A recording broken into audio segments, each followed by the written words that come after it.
আসসালামু আলাইকুম wrestling lovers, কি অবস্থা সবার? শেষ হয়েছে আরও একটি মানডে নাইট রয়ের শো। আর এই ভিডিওতে আজকে হওয়া মানডে নাইট রয়ের সম্পূর্ণ রিভিউ করব। ভিডিও ভালো লাগলে ভিডিওতে লাইক দিবেন, চ্যানেলে নতুন হয়ে থাকলে চ্যানেলটি সাবস্ক্রাইব করে দিবেন। আজকের মানডে নাইট রয়ের শোটা অফিসিয়ালি কিক অফ করে উইমেন্স ইন্টারকন্টিনেন্টাল চ্যাম্পিয়ন বেকি লিঞ্চ রিংয়ের মধ্যে আসে কথা স্টার্ট করে। এখন সে কি বলেছে এটা বলার আগে একটা বিষয়, বেকি লিঞ্চ যেহেতু এখন হিল ক্যারেক্টার প্লে করতেছে, তো বেকি লিঞ্চ কিন্তু সবসময় অ্যাগ্রেশনে থাকে।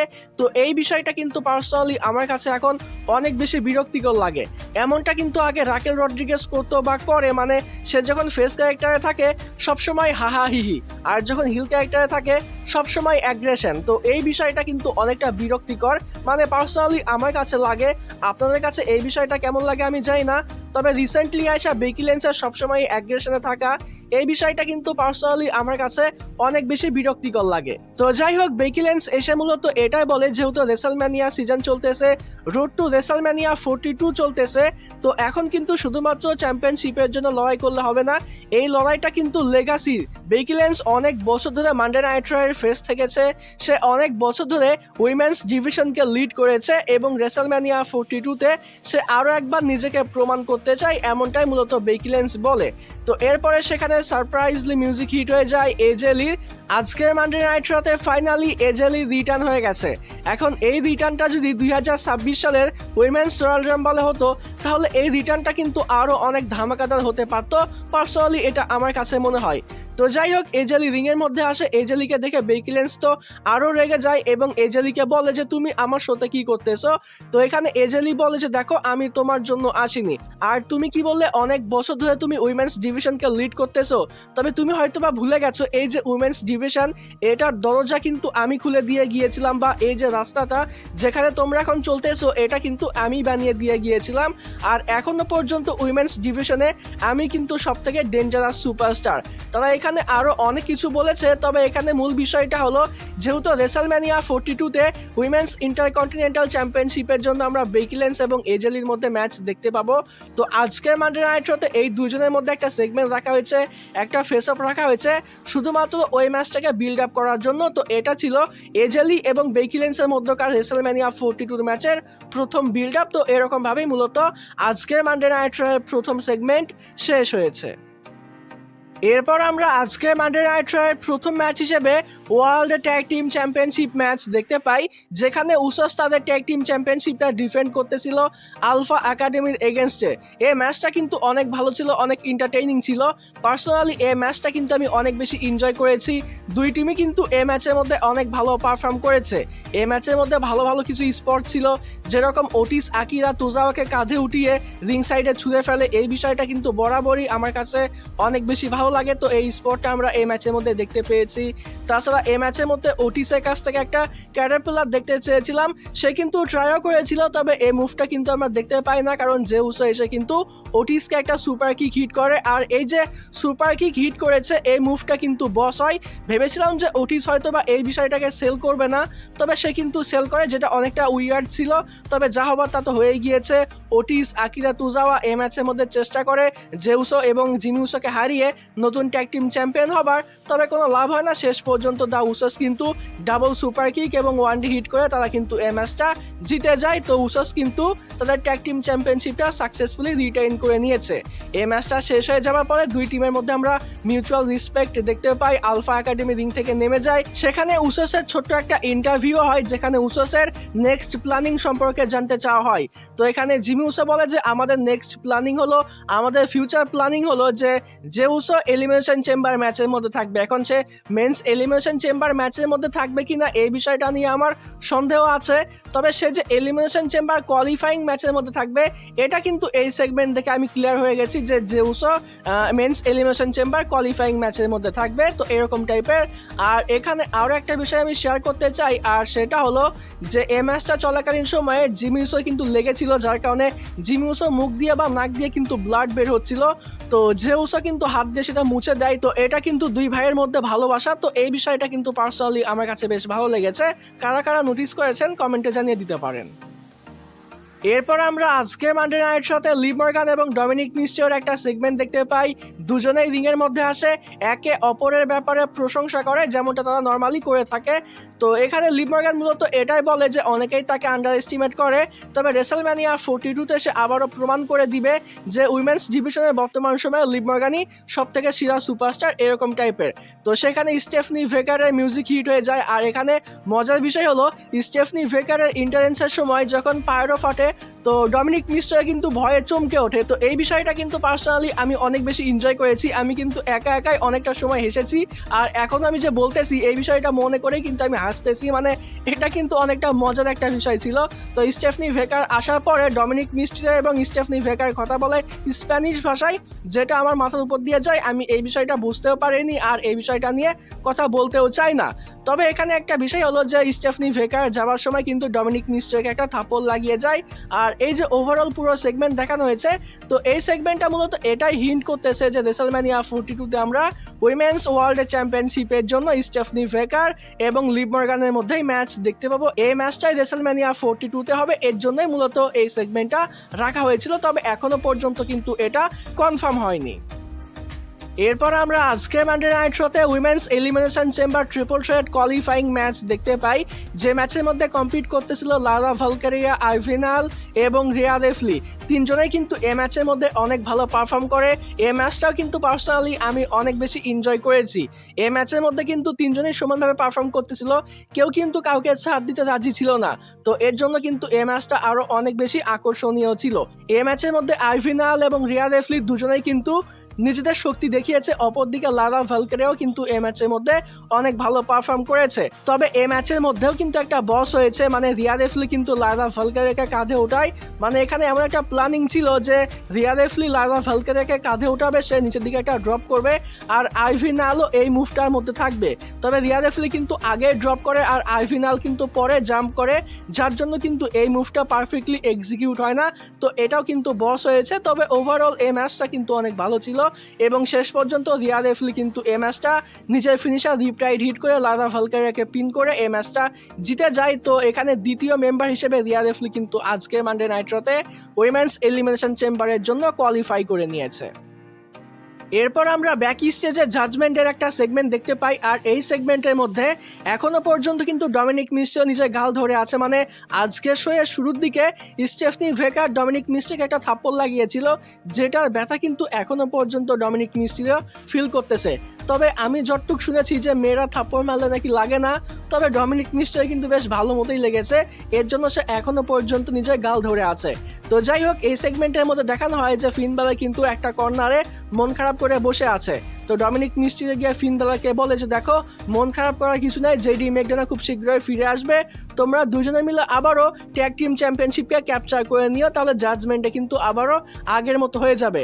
তো এখানে ফিন বেলার অনেকটা আপসেট হয়ে বা রেগে গিয়ে ডমিনিক মিস্টিরিওকে বলে যে কই আমি সিএম পাঙ্কের পেছনে লেগে আছি, আমি ওয়ার্ল্ড চ্যাম্পিয়ন হতে চাই আর তুমি ট্যাগ টিম চ্যাম্পিয়নশিপের কথা বলতেছো, তো এরকম টাইপের। তো ডমিনিক মিস্টিরিও এখানে ফিন বেলারকে বলে যে দেখো, আমি যতটুকু শুনতেছি যে রেসলম্যানিয়া 42-তে রোমান রাইন্স এবং সিএম পাঙ্কের মধ্যে ওয়ার্ল্ড হেভিওয়েট চ্যাম্পিয়নশিপ ম্যাচ হবে, তো তোমার কিন্তু কোনো চান্স নাই তুমি সিএম পাঙ্ককে হারিয়ে নতুন ওয়ার্ল্ড চ্যাম্পিয়ন হবে। তো এখানে ডমিনিক মিস্টিরিও মূলত ফিন বেলারকে ইনডাইরেক্টলি ছোট দেখানোর চেষ্টা করেছে, এরকম টাইপের। তো এভাবেই মূলত এই সেগমেন্টটা শেষ হয়েছে। এরপর আমরা রিংয়ের মধ্যে মাইকেল কোলকে দেখতে পাই। এখানে মূলত সিএম পাঙ্কের একটা ইন্টারভিউ হতো, এর জন্য রেসলম্যানিয়া 42-তে সিএম পাঙ্ক এবং রোমান রেঞ্জের মধ্যকার ম্যাচের ব্যাপারে মাইকেল কোল কথা বলতে থাকে। তো সেখানে সিএম পাঙ্ক আসার আগেই সেখানে চলে আসে ফিন বেলার। তো ফিন বেলার এসে সিএম পাঙ্ককে উদ্দেশ্য করে বলে যে আমার ওয়ার্ল্ড চ্যাম্পিয়নশিপ ম্যাচ চাই, তুমি যেরকম আমার হোম টাউনে গিয়ে আমাকে হারিয়েছো, আমিও তোমার হোম টাউনে গিয়ে তোমাকে হারাতে চাই, এমনটাই মূলত ফিন বেলার বলে।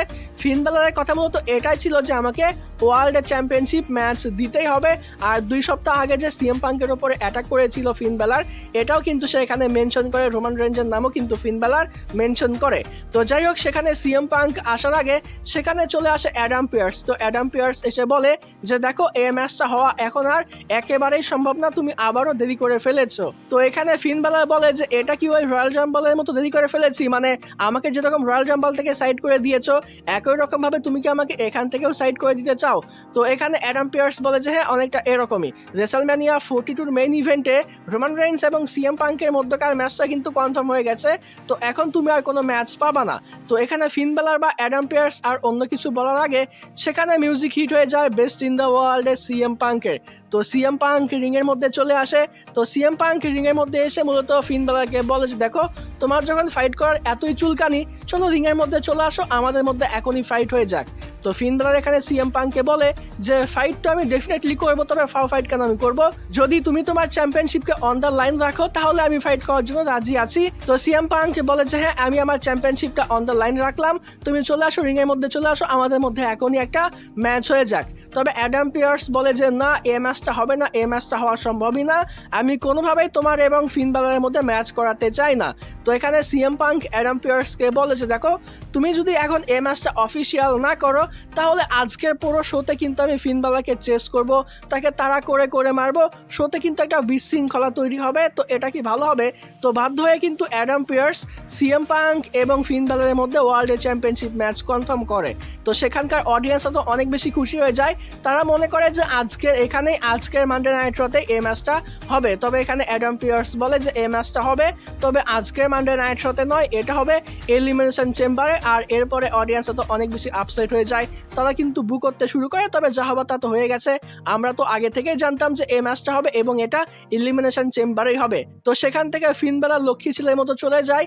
আর এরপরে আমরা সিএম পাঙ্কের একটা ইন্টারভিউ দেখতে পাই, যেখানে রোমান রেঞ্জের ম্যাচের ব্যাপারে কথা বলে বা ফিন ব্যালারের সঙ্গে যে ম্যাচটা কনফার্ম হয়েছে তো এই ব্যাপারটা নিয়ে প্রশ্ন করা হয়। তো সিএম পাঙ্ক মূলত এটাই বলে যে দেখো রেসলম্যানিয়া 42-তে আমার এবং রোমান রেঞ্জের মধ্যে ম্যাচটা হবে, তবে আমি হলাম একজন ফাইটিং চ্যাম্পিয়ন এবং এই যে অডিয়েন্সরা এসেছে তারা কিন্তু প্রত্যেকটা শোতেই চ্যাম্পিয়নশিপ ম্যাচ পাওয়া ডিজার্ভ করে, যেহেতু আমি ফাইটিং চ্যাম্পিয়ন। তো এরকম টাইপের। তো সিএম পাঙ্ক মূলত এটাই বলতে চেয়েছে যে প্রত্যেকটা শোতে যদি সে তার ওয়ার্ল্ড চ্যাম্পিয়নশিপটা ডিফেন্ড করতে পারতো তাহলে এটা আরো ভালো হতো, আর এটা কিন্তু অডিয়েন্সরা ডিজার্ভ করে, এমনটাই মূলত সিএম পাঙ্ক বলে। এরপরে রেসলম্যানিয়া 42-তে সিএম পাঙ্ক এবং রোমান রেঞ্জের মধ্যে যে ম্যাচ হবে এ ব্যাপারে কিছু কথা বলে এবং শেষ পর্যন্ত সে মূলত এটাই বলে যে রেসলম্যানিয়া 42-তে সে স্টিল চ্যাম্পিয়ন থাকবে, রেসলম্যানিয়া 42-তে সে রোমান রেঞ্জকে হারিয়ে সে কিন্তু ওয়ার্ল্ড চ্যাম্পিয়নশিপটা রিটেইন করে নেবে, এমনটাই মূলত এই সেগমেন্টের মধ্যে সিএম পাঙ্ক বলেছে। এরপর আমাদেরকে ব্যাকি স্টেজে অ্যাডাম পিয়ার্স এবং দ্য ভিশনকে দেখানো হয়। তো এই সেগমেন্টের মধ্যে মূলত ব্রন বেকার যে ইনজোর্ড, তার যে হার্নিয়ার সার্জারি করতে হয়েছে এটাই মূলত মেনশন করা হয়েছে, এই বিষয়টাই মূলত অফিসিয়ালি জানানো হয়েছে, তেমন ইম্পর্টেন্ট কিছুই কিন্তু এই সেগমেন্টের মধ্যে ছিল না। তো যাই হোক, এরপর আমরা ম্যাকজিন ডুপ্রি এবং নাটালিয়ার মধ্যে ম্যাচ দেখতে পাই। ম্যাচটা অফিসিয়ালি স্টার্ট হয়। ম্যাচের শুরুতেই কিন্তু ম্যাকজিন ডুপ্রি নাটালিয়াকে অ্যাঙ্গেল লক করে, তবে দুজনেই কিন্তু রিং সাইডে চলে যায় এবং রিং সাইডে যাওয়ার পরে নাটালিয়া মূলত ব্রুটালি অ্যাটাক করতে শুরু করে ম্যাকজিন ডুপ্রির উপরে, স্টিল স্টেপ, রিং সাইড, এমনকি কমেন্ট্রি টেবিলের উপরে নিয়ে গিয়েও কিন্তু নাটালিয়া মূলত ম্যাকজিন ডুপ্রিকে লক করে। তো এরপরে সেখানে এজেলির মিউজিক হিট হয়ে যায়, এজেলি আসে, এজেলি আসার পরে নাটালিয়া সেখান থেকে চলে যায়। তো এখানে এজেলি মূলত ম্যাকজিন ডুপ্রিকে সেভ করে নেয়। তো সেখান থেকে ম্যাকজিন ডুপ্রিকে নিয়ে এজেলি ব্যাক স্টেজে যাচ্ছিল, তবে পেছনে কিন্তু আবার চলে আসে বেকি লেন্স এবং বেকি লেন্স এসে কিন্তু এজেলির উপরে অ্যাটাক করে দেয়। ওই যে রেসলম্যানিয়া 42-তে এজেলি এবং বেকি লেন্সের মধ্যে ম্যাচ হবে, তো ওটাকেই মূলত বিল্ড আপ করা হচ্ছে। তো এরকম টাইপের একটা সেগমেন্ট বা এরকম টাইপের একটা ম্যাচ কিন্তু আমরা দেখতে পেয়েছি। আর যে ম্যাচটা হচ্ছিল ওটা কিন্তু ডিসকোয়ালিফিকেশনে আগেই শেষ হয়ে গেছে। এরপর আমরা আজকের মানডে নাইট শোতে জিভান এভান্স এবং অরিজিনাল এল গ্রান্ডে আমেরিকানো ভার্সেস লস আমেরিকানোর মধ্যে একটা ট্যাগ টিম ম্যাচ দেখতে পাই। এই ম্যাচটা কিন্তু অনেক ভালো ছিল, বিশেষ করে এই ম্যাচের মধ্যে জিভান এভান্সের যে পারফরমেন্স আমি কিন্তু পার্সোনালি অনেক বেশি ইমপ্রেস হয়েছি, মানে what a superstar. Jivan Evans এই ম্যাচের মধ্যে যে হাই ফ্লাইং মুভস দেখিয়েছে এক কথায় অসাধারণ, বিশেষ করে এই ম্যাচের এন্ডিং সিকোয়েন্সে এক সাইড থেকে I think Rayo Americano jump করে আর এক সাইড থেকে জিভান এভান্স কিন্তু জাম্প করে এবং মিডিয়ায় কিন্তু জিভান এভান্স সেই রায়ো আমেরিকানোকে ধরে ফেলে এবং সেখান থেকে কিন্তু একটা ওজি কাটার হিট করে, যেটা কিন্তু একেবারে মাখন ছিল। আর যদি এ ম্যাচের রেজাল্টের ব্যাপারে কথা বলি তাহলে অবভিয়াসলি জিভান এভান্স এবং অরিজিনাল এল গ্রান্ডে আমেরিকানো কিন্তু এ ম্যাচটা জিতে গিয়েছে এবং এ ম্যাচটা শেষ হয়ে যাওয়ার পরে নকল এল গ্রান্ডে আমেরিকানো কিন্তু অরিজিনাল এল গ্রান্ডে আমেরিকানোর উপরে অ্যাটাক করে দেয়। দুজনেই চেষ্টা করে একে অপরের মাস্ক খুলে নেওয়া, তবে পারে না। তবে শেষ পর্যন্ত আপার হ্যান্ড কিন্তু অরিজিনাল এল গ্রান্দে আমেরিকানোকেই দেওয়া হয়েছে। এরপর আসি আমরা মেইন ইভেন্টে। আজকে মানডে নাইট রয়ে মেইন ইভেন্টে আমরা men's elimination chamber qualifying triple threat match দেখতে পাই, যে ম্যাচের মধ্যে কম্পিট করতেছিল অস্টেন থিউরি, এলএ নাইট এবং পেন্টা। তো তিনজনেই কিন্তু এই ম্যাচের মধ্যে দুর্দান্ত পারফর্ম করেছে। তবে তুলনামূলকভাবে এই ম্যাচের মধ্যে কিন্তু অস্টেন থিউরিকে অনেক স্ট্রং বুকিং দেওয়া হয়েছে। অস্টেন থিউরি কিন্তু এই ম্যাচের মধ্যে একাই পেন্টা এবং এলএ নাইটের ওপরে অনেক বেশি ডমিনেট করেছে। তবে শেষ পর্যন্ত এই ম্যাচের মধ্যে যখন পেন্টা এবং এলএ নাইট ডমিনেট করতে শুরু করে, তারা যখন এই ম্যাচের মধ্যে ফাইট ব্যাক করে, বিশেষ করে এলএ নাইট যখন এই ম্যাচের মধ্যে ফাইট ব্যাক করে, সেই সময় কিন্তু রিং সাইডে চলে আসে লোগান পল এবং ব্রনসন রিড। তো দুজনে মিলে এসে কিন্তু এখানে এলএ নাইটের ওপরে অ্যাটাক করে দেয়। আর এই ফাঁকে ব্রনসন রিড কিন্তু এলএ নাইটকে একটা সুনামিও হিট করে। তবে সেই সময় কিন্তু সিকিউরিটি গার্ড এবং অ্যাডাম পিয়ার্স চলে আসে, যার কারণে লোগান পল এবং ব্রনসন রিড কিন্তু ব্যাক স্টেজে চলে যেতে বাধ্য হয়। আর এই ফাঁকে আমরা আরও একটা শকিং জিনিস দেখতে পাই, আর সেটা হলো রয়্যাল রাম্বলে ব্রন বেকারের ওপরে যে মিস্ট্রি হুডিগাই অ্যাটাক করেছিল, সে কিন্তু আজকের মানডে নাইট রতে আবারও আসে এবং এসে কিন্তু অস্টেন থিউরির ওপরে অ্যাটাক করে, একটা স্টম্প হিট করে। আর বলা যায় যে এটারই সুযোগ নিয়ে এলএ নাইট কিন্তু এই ম্যাচটা জিতে গিয়েছে। সে কিন্তু অস্টেন থিউরিকে পিন করে এই ম্যাচটা জিতে নেয়। তো এলএ নাইট কিন্তু মেন্স এলিমিনেশন চেম্বারের জন্য নিজেকে কোয়ালিফাই করে নিয়েছে। তো এটা কিন্তু শকিং একটা বিষয়। এবার মিস্ট্রি হুডিগাই হিসেবে কে রিভিল হয়, এটা দেখার জন্য কিন্তু পার্সোনালি আমি অনেক বেশি এক্সাইটেড। তবে আমার কাছে মনে হয় যে আমি যেমনটা নিউজ আপডেট ভিডিওতে বলেছি, শেষ পর্যন্ত এই যে মিস্ট্রি হুডিগাই এটা কিন্তু সেট চ্যালেঞ্জে রিভিল হবে, এটা পার্সোনালি আমার কাছে মনে হয়। তো যাই হোক ডিয়ার অডিয়েন্স, এভাবেই মূলত আজকের মানডে নাইট রয়ের শোটা শেষ হয়েছে।